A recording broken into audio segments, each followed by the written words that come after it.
So thank you for the opportunity. And I do apologize. I wish I could be there in person.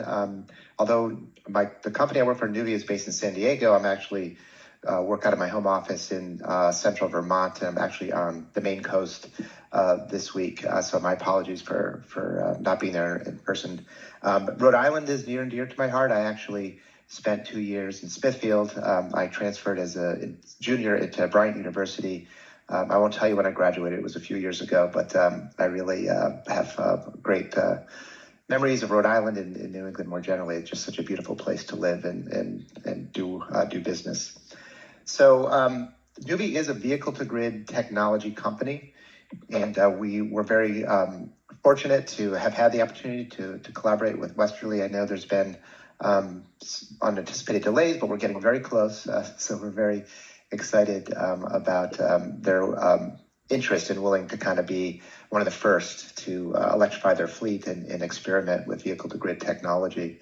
So what do we mean by vehicle-to-grid? It is, at a very basic level, it's a battery on wheels, a large battery, and we charge that battery from the grid, and you displace diesel fuel for transportation. And that in and of itself, as has already been noted, has significant benefits to the students, has significant cost savings in terms of the fuel. Electricity is a less expensive fuel for transportation than diesel. And we're also learning that the maintenance of an electric vehicle will be less wear and tear on brakes and other components. A diesel engine has lots of moving parts that you don't have in an electric. So the fundamentals of electrifying the school bus fleet are, health of the children, lower transportation, fuel costs, and then kind of the lower maintenance. Although, as has been noted, the initial investment is significant. And so this battery on wheels, you can charge it from the grid, and using our technology, our platform, we can take energy that's been stored in the battery and send it back to the grid when there's an opportunity, when there's value in doing that. So as you know, the price of electricity varies throughout the day, throughout the week and the months and the seasons. And essentially, there are certain periods when the value of energy, that V2G capability of sending that power back to the grid, is quite significant. And utilities in New England and in other locations have put together programs which provide compensation for those exports from vehicle-to-grid systems. Vehicle-to-grid is, again, these batteries on wheels, not that dissimilar from a stationary battery storage that you might have in your basement as a backup power resource. And it's also somewhat similar to having solar on your roof or in your community that is sending power back to the grid through a bidirectional. So again, in Rhode Island, there's a particular opportunity, what they call connected solutions. And during the summer months in New England, during those very hot days when the New England power grid is stressed, there's significant value to send that power back to the grid and generate revenue for school districts. And that's what we'll be demonstrating with Westerly. We are getting very close to getting the interconnection agreement in place, and we will start participating in that Connected Solutions program that's being offered through the local utility there. So it really is, it's what I like to call icing on the cake. You've got transportation electrification, has all those broad-based benefits, and then vehicle-to-grid adds another value proposition to the electrification of your school bus fleets. And it's not insignificant. We anticipate generating, significant dollars per school bus, and then, returning that value back to the school districts. And the goal is to ultimately lower the cost of ownership of electric vehicles.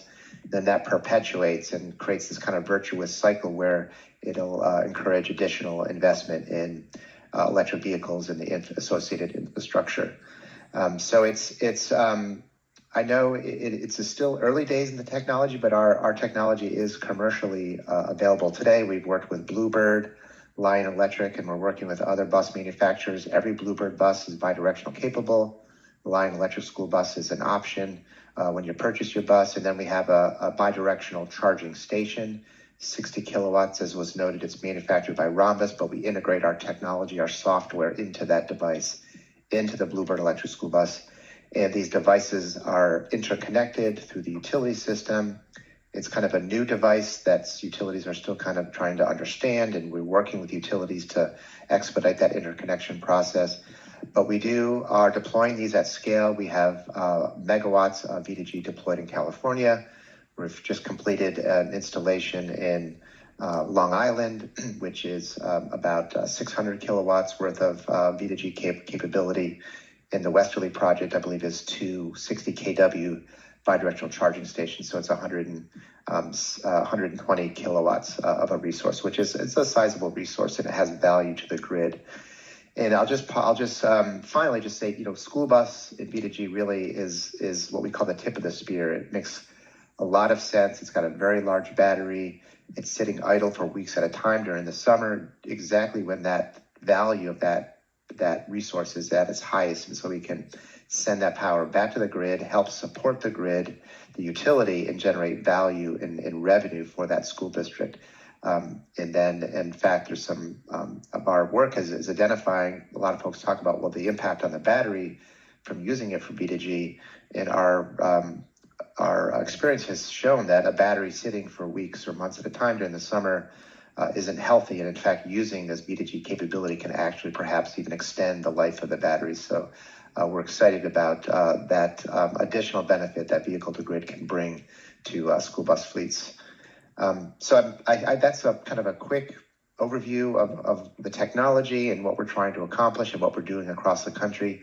And again, we're honored to be working with Westerly and the utility in the state, and we look forward to continued collaboration.